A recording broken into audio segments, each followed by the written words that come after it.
less than 2 weeks away from opening night, the Warriors, they have some major decisions to make at shooting guard. As Kendra said, there are sort of three options that we are looking at here, right? There's Buddy Hield, who has led the league in his three-pointers made over the last 5 seasons. Then you got Brandon Podziemski, right, who has led the league in charges last year. And then you have defensive ace DeAnthony Melton. But how lucky are we? We have an expert to help us talk about these decisions. You know a thing or two about being a successful shooting guard in this league, Victor.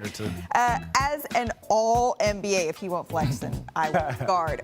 Who do you think Steve Kerr should start? Well, if I had to choose, I mean, all 3 players are great in their own right. But if I had to choose to pair next to Steph, and I thought it was a great fit, I would have to go with DeAnthony Melton. And here's some clips from the first game to reflect my choice. Here we have DeAnthony Melton spreading the floor for Steph. Steph's coming off an angle screen. He has to read the weak side. He sees that Norman Powell on the weak side is helping too much, and he sprays it to Anthony Melton. Anthony Melton hits an open 3. In the next clip, you'll see him pick James Harden, one of the best guards in the league, up 3/4 court, force him to use the screen away from the screen, cause it a turnover weak side, and the Warriors come down and get an easy dunk, easy layup, just off of his defense. And in the last play, you'll see him stay with the play, stay in the game. Steph misses a wide open mid-range, but DeAnthony's there, steal it from Zubac.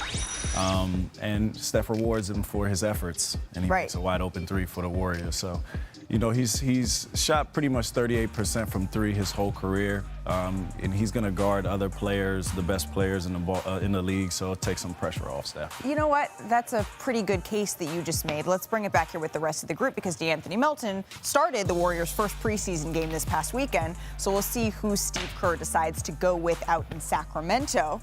That was nice. I like that. Welcoming in our senior Anscape writer, David Dennis Jr., to the conversation as well.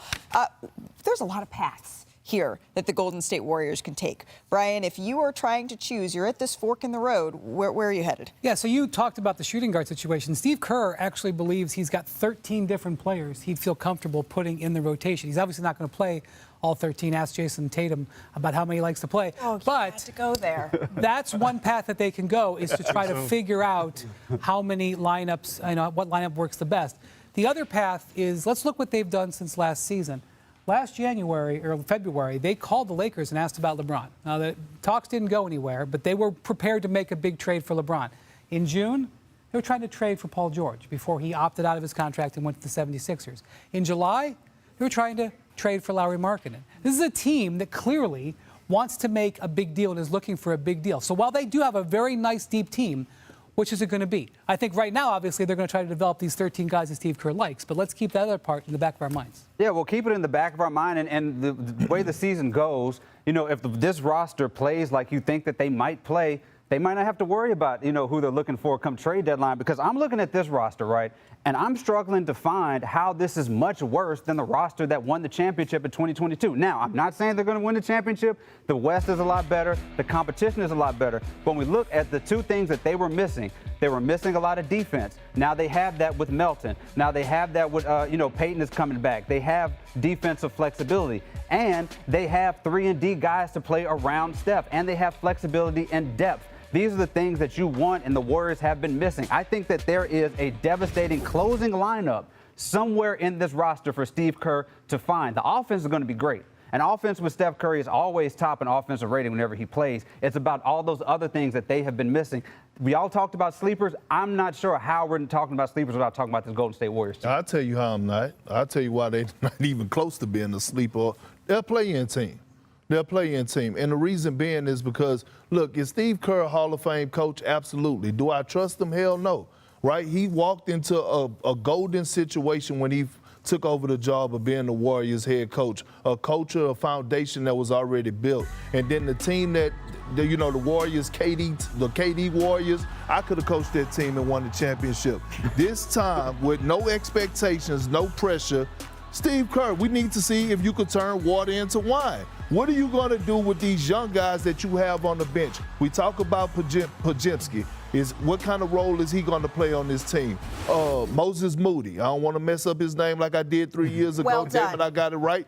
What are you going to do with Moses Moody? What type of minutes is he going to get? What type of role is he going to bring? The most important player outside of Steph Curry is Jonathan Kuminga, who I believe should be the second option on this team, but Steve Kerr got to instill that confidence into him to let him know he is that second option. Not to mention there's still an extension that is dangling over Jonathan Kuminga's head, and whether or not that'll happen. You said, DDJ, that this Golden State Warriors team, you do not see much difference between that roster and 2022. Yeah, I would disagree. That was so polite. That was so kind. I'll accept that. Yeah. No, definitely disrespectful. No disrespect. I think it's just a different team, and you know, every year is different for everyone. So, you know, they got a chance just because you never know how, you know, the year goes and the year might end, but. You know, we'll see. They got a chance to do what? There's always a chance in the beginning. I think it's equal playing field. Yeah, when you have one of the three most devastating offensive players in the league, you always have a chance. And we're talking about in relation to that 2022 roster, one of the key parts of that was Andrew Wiggins and what he did. And he was the second best player on that playoff team. Yeah. And I think that we are going to see a bounce-back season with Wiggins after a couple of tough seasons off the court. Let me ask you a question. Do you trust Andrew Wiggins from what you witnessed the last 2 years out of him? Do you trust him right now? I trust. He has. Yes or no? Yes. I do trust him. I trust him. Do you trust Draymond Green offensively from what we've seen in the decline in his game offensively? Do you trust him? I don't. Okay, so you lose Klay Thompson. You're going to have to get something out of these young guys. Draymond is not the Draymond of old. The West has gotten better, right? We could run off a list of teams right now in the Western Conference that are better, about 8 of them that are better than the Golden State Warriors just on paper alone that we would pick to. You could be right about that, but I don't like how you're underselling Steve Kerr. Yeah. I mean, first off, I disagree that he didn't set the culture in 2014. I think he absolutely set the culture in 2014, but that's a 10-year-old argument. I'm not going to go that. Well, that's what we do here on this show sometimes. You know, he did a great job in 2022 putting that team together and bringing that team back from where they were. He has proven you can really get a culture of a team going together. He's got a big job. I'm not going to. He got a huge job. His record without Steph Curry is like 67 and 106. I'm throwing that stat It don't even matter. What was Phil Jackson's record without Michael Jordan? You can't look at don't use that stat anymore. So let me.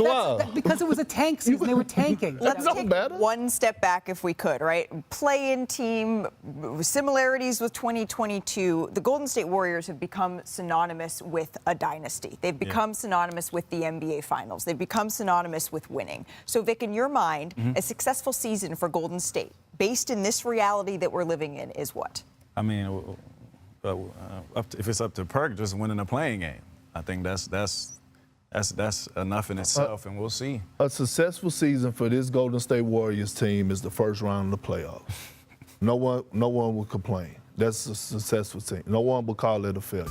Perk and I are in agreement on that. Yeah, I think he won a good playoff run, but what's just as important is you want to see these young guys be building blocks. I want to see Kuminga be that guy. I want to see Podziemski be that guy. I want to see something that you can build around for when Steph does eventually start to decline, that you have building blocks for a championship team to squeeze one more title out of that team. You do agree with me.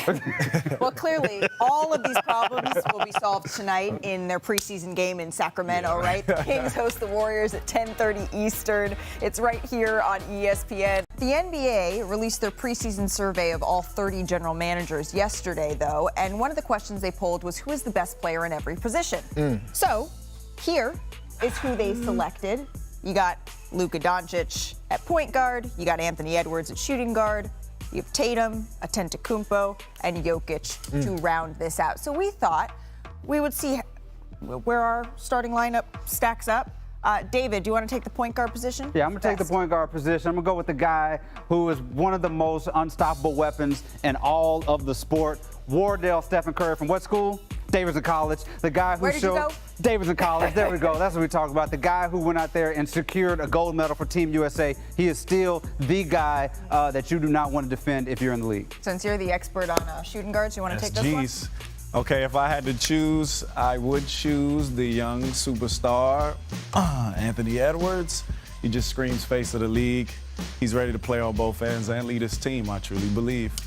Kendrick Perkins, you're not our small forward, but you can take small forward. Bam! I'm going with 2003. Class of 2003, LeBron James, the senior citizen of the NBA and still holding it down. I understand Jason Tatum won a championship last year, but damn it, LeBron James to me is still the best power forward in today's game. What about small forward?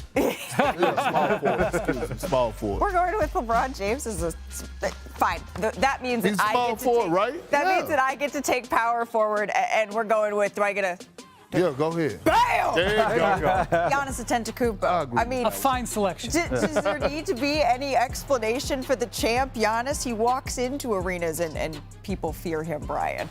Yes. What's my rule as we talk about my center here? What's my rule about Victor Wembanyama? No ceilings No on Victor. ceilings on Victor Wembanyama. So the best center is.